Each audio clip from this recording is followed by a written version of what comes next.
Chers auditeurs, nous avons de bonnes nouvelles. Dans la description sous cette vidéo, vous pouvez trouver notre nouvelle chaîne. S'il vous plaît, soutenez notre chaîne en vous abonnant, afin de ne manquer aucune nouvelle histoire fascinante. Profitant, depuis mon enfance, je rêvais de devenir militaire. Mon père était dans l'armée, il était mon idole, et je voulais devenir comme lui. Et donc je savais servir dans l'armée. Avec le temps, j'ai commencé à servir dans une unité militaire d'élite. Les missions étaient assez risquées et dangereuses, mais j'étais bien payé pour elles. J'étais seule. Il n'y avait pas de fille dans ma vie avec qui je voudrais passer toute ma vie. Mais un jour, tout a changé.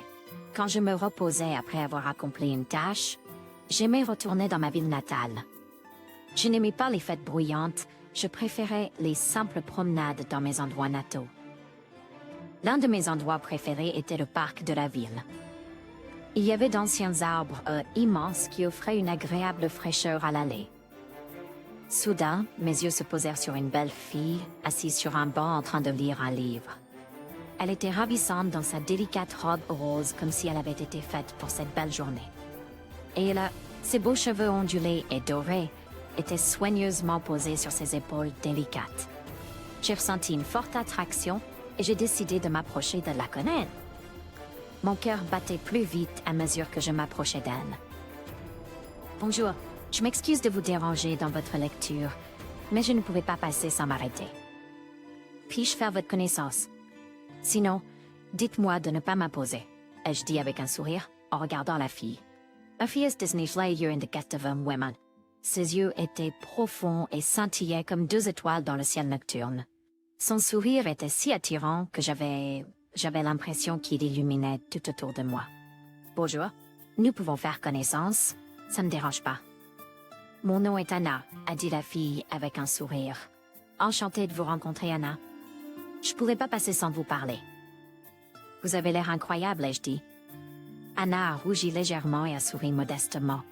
Merci, David. Et vous avez aussi une très gentille Qu'est-ce qui vous amène dans ce parc?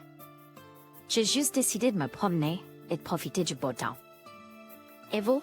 Venez-vous souvent ici pour lire? Oui, ce parc est un endroit spécial pour moi où je peux me détendre et profiter d'un livre dans une agréable fraîcheur. La lecture est ma passion et ici je trouve inspiration et paix. Brush. J'apprécie aussi les moments de solitude avec la nature. Peut-être que la prochaine fois nous pourrons marcher ensemble. J'ai demandé avec espoir. Pourquoi attendre? J'étais sur le point de partir, mais je suis prêt à faire une promenade. Je serais heureux d'avoir ta compagnie, Anna a répondu. Et ainsi, de cette rencontre, quelque chose de spécial a commencé dans ma vie. Cette simple et fortuite rencontre a changé mon destin. Nous avons marché avec Anna jusqu'au soir. Quand il a commencé à faire sombre, nous sommes allés sur le quai pour une longue promenade. Le quai, le long duquel il y avait de nombreux petits établissements où l'on pouvait manger un morceau. Nous nous sommes arrêtés dans un charmant endroit avec une petite terrasse donnant sur l'eau. Il n'y avait presque personne ce soir-là et nous avons apprécié la vue depuis la terrasse ensemble. Anna s'est révélée être une fille très ouverte et intéressante que j'ai appris à aimer de plus en plus. Nous avons continué notre communication et nos rendez-vous romantiques ont finalement abouti au mariage. Anna respectait ma profession, mais elle était toujours inquiète quand je mettais ma vie en danger. Une fois, j'ai été gravement blessée et je ressentais non seulement une douleur physique, mais aussi une douleur émotionnelle.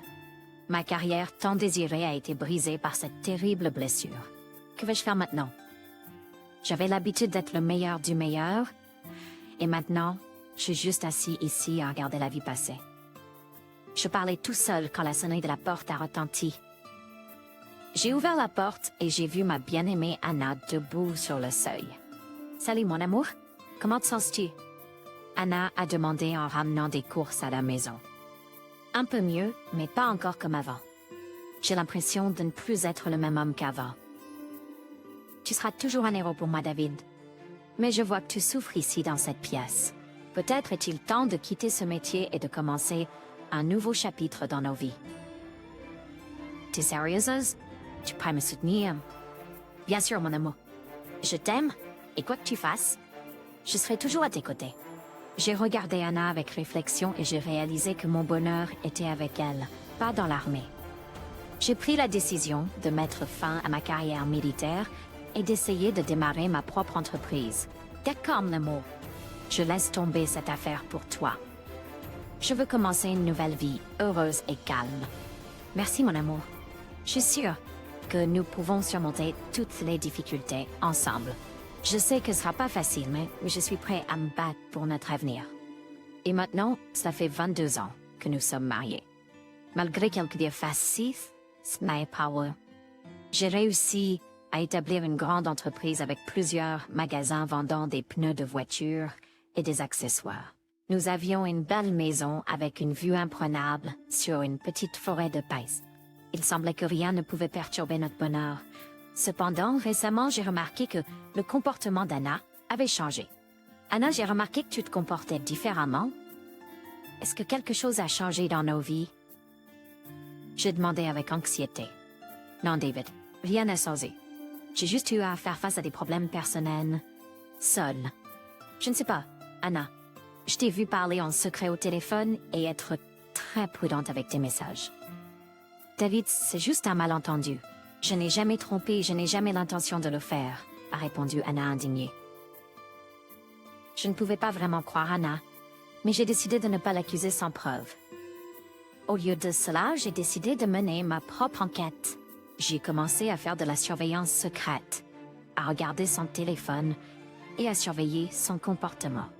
Un soir, j'ai entendu Anna parler au téléphone dans la chambre. J'ai décidé de m'approcher et d'écouter la conversation. Je m'attendais à entendre une conversation avec un amant secret, mais mes attentes ont été déçues. Oui, maman, j'essaie de sauver la famille, mais David est devenu tellement méfiant. Je ne sais pas comment prouver mon innocence à lui. Mais en même temps, je suis très fatiguée et parfois j'ai juste besoin d'être seule.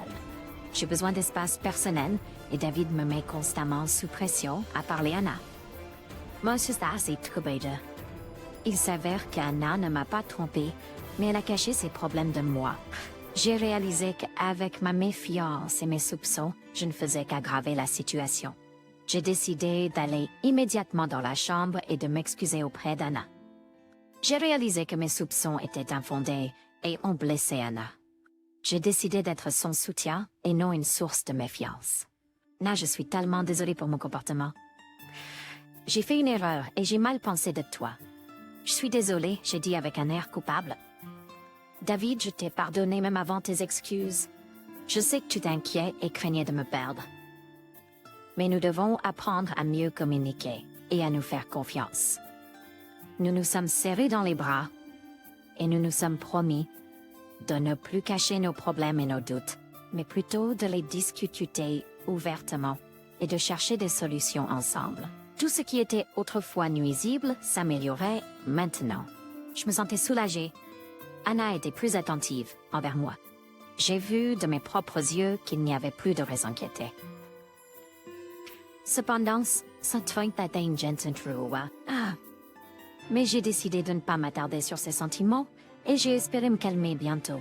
Mon entreprise rapportait de bons revenus, mais le développement de l'entreprise me prenait beaucoup de temps. J'ai passé de nombreuses nuits tardives au bureau. Ce jour-là, j'avais beaucoup de choses à mettre en ordre. Cependant, j'avais oublié que l'équipe de réparation était prévue pour rénover le bâtiment où se trouvait mon bureau. Le son étrange et irritant des travaux de construction ne me permettait pas de me concentrer pleinement sur mon travail. Alors, tu sais travailler depuis chez moi. J'ai rassemblé les documents nécessaires dans une mallette et je suis sortie dans la rue. Ensuite, je suis montée ma voiture et j'ai lentement roulé vers ma maison. En chemin, je me suis arrêtée dans ma boulangerie préférée.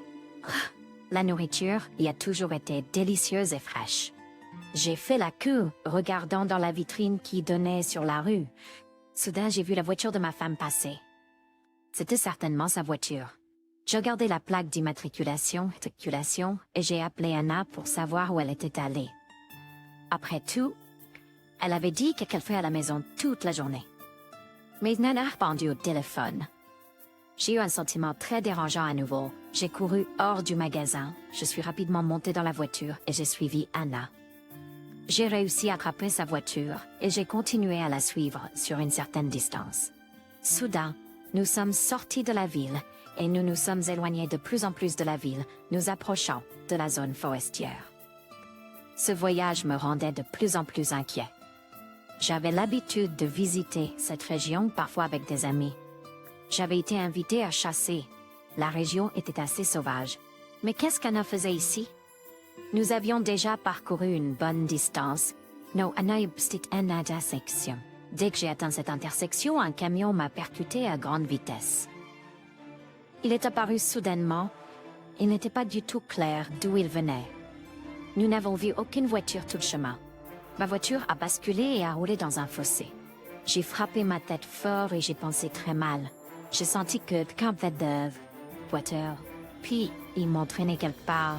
Quand je me suis réveillée, j'ai vu que j'étais attachée à une chaise dans une petite maison de forestier. Je savais que j'étais réveillée quand un étranger, un gars, m'a demandé avec un sourire narquois « Qui es-tu » ? Pourquoi suis-je attachée ? J'ai demandé anxieusement. « Ah, c'est même David. Et tu m'as pas suivi ?» Anna a dit en entrant dans la pièce. « Anna ? Je ne comprends rien. » J'ai crié dans la confusion. « Toi m'en rends-tu responsable de tout. Et maintenant tu vas transférer toute ta propriété à Anna. Compris ?» Gars dit avec audible terre. « Et pourquoi ne ferais-je ?»« Oui. » Et le bureau est étrange pour les papiers et je ne vois pas de notaire. J'ai répondu avec un sourire. « Toi, Salop, tu as encore plaisanté ?»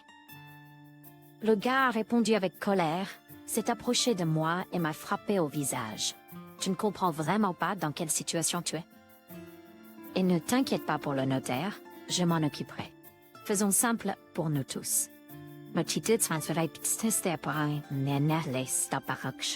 Anna, bébé, que deviennent nos conversations? C'est comme ça que tu m'aimes, et tu ne sais pas comment prouver ta loyauté envers moi. Tu as trouvé un excellent moyen. Salope, j'ai parlé avec colère à Anna. Espèce d'imbécile stupide, j'en ai marre de te supporter. Je veux tout te prendre. J'ai dû simuler une conversation téléphonique avec ma mère pour que tu crois que je ne te trompe pas. Peter et moi voulions régler les choses plus délicatement, mais tu m'as poursuivi. Peter as-tu de renverser sur la route. Et 5, 3, et je te conseille de faire tout ce que Peter dit, sinon tu ne sortiras pas d'ici. Quelle créature hypocrite et calculatrice tu es. Comment n'ai-je pas pu le voir? Mais vous, salope, vous n'obtiendrez rien de moi. Étouffe avec votre propre cupidité, espèce de bâtard. Oh, toi, salope, tu vas tout signer. Peter a crié et s'est précipité sur moi.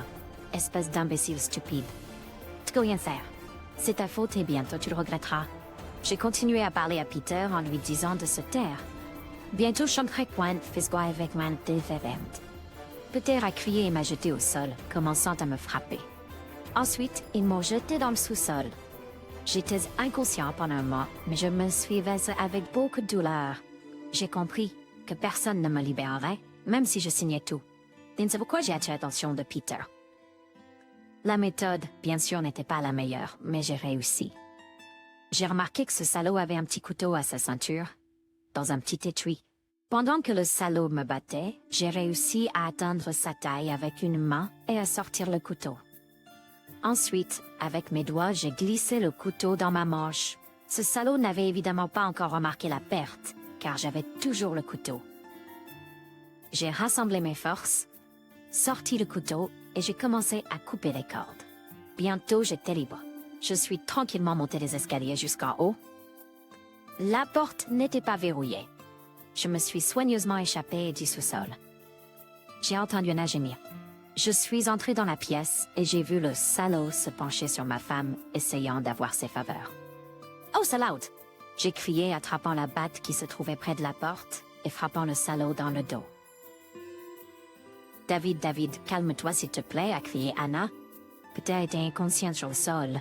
« Tais-toi, salope, tu pensais vraiment que ce serait si facile. » Comment cette fille douce que j'ai rencontrée a-t-elle pu se transformer en une telle salope? J'ai demandé, « David, je suis désolé. » Non, salope. Tu m'as poignardé dans le dos, tu as choisi ce salaud stupide à ma place et tu voulais juste me priver de tout. J'ai attaché ces salauds à un arbre, nu dans la rue. Peter s'est réveillé au sanglot d'Anna. Salaud, tu es réveillé? Bonjour. Alors, que me disais-tu? J'ai demandé, en saisissant sa mâchoire avec ma main, si tu es entré si imprudemment dans cette affaire, alors tu es un complet idiot. Je pourrais vous arracher la tête en ce moment. David, comme toi. Je voulais juste te faire peur et te laisser partir. Réglons les choses pacifiquement. Ne dis pas de bêtises, espèce de salaud. Tu vas payer pour ce que tu as fait. Il y a beaucoup d'animaux dans ces endroits. Si ce ne sont pas des animaux sauvages, alors les termites te mangeront vivant. Et je ne vais pas m'en mêler. Tu vas en mourir à douloureuse. Je dis en frappant ce salaud aux dents et en commençant à partir. Je suis parti sous les cris d'agonie de ces salauds.